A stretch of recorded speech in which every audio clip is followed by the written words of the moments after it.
What's going on, y'all? So look, the final college football playoff rankings was just released a couple hours ago, and the field is set. No more wondering, no more shuffling, no huge major upsets yesterday. Everybody did what they were supposed to do, with the exception of Georgia. Last week, I made a video saying if you win, you're in, and Georgia was in regardless. And yesterday, Alabama, you win and you win, because if Alabama had lost, they would have fell out the top four, But Alabama went in and they showed everybody, well, they may still be the best team in America. We may have drunk the Kool-Aid too fast when it comes to Georgia. And as Nick Saban says, that rat poison that was put out in the media. I, for one, was the same. I did not know if Alabama would be able to pull it off, but knowing Nick Saban the way I know Nick Saban and watched him the last couple of years, I should have known that he was going to have his troops ready. He definitely did. 41-24 over Georgia in the SEC championship game where they were the underdog.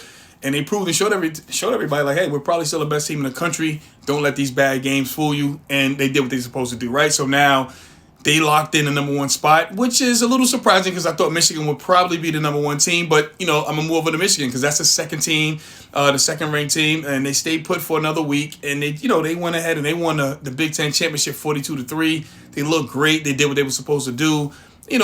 No questions asked about Jim Harbaugh, what he can do. His troops are ready. No letdown there. As we see Georgia, like I just mentioned, they got blown out in the SEC championship game. They fall down from 1-3.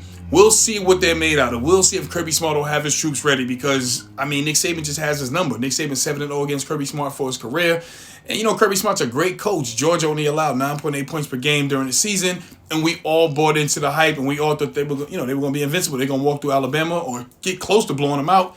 It didn't even happen. Alabama showed them up. So we'll see. Like he said, a loss can only motivate them, or they can go ahead and they can play this game against Michigan and just kind of have a mental letdown, right? And at number 4, we got Cincinnati. They held tight. We kind of figured that as long as Cincinnati didn't lose to Houston, they will be fine. And they locked in. So right now, we have our semifinal matchups right here, ready, right? We got the Cotton Bowl. We got Alabama and Cincinnati. Then we got the Orange Bowl, and we got Michigan and Georgia. So Alabama's opened up as a 13.5-point favorite already. You got Georgia's a 7.5-point favorite over Michigan. It's going to be the Wild Wild West. It's going to be fun. It's going to be a free-for-all. I think Cincinnati's going to lose, but I think they're going to make it a little interesting, But weirder things have happened. Remember Boise State, playing against Oklahoma years ago. They came into the Fiesta Bowl to play, and they ended up winning, So weirder things have happened. We don't know what can happen. If Alabama holds up, if Georgia holds up, we'll get a rematch of that 2018 NCAA, the national championship game. So we're all set. It's looking good. What do you think? Did you think the rankings were great? Did you think Alabama deserved to be jumped to number 1? Should Michigan have been 1? Please let me know in the comments.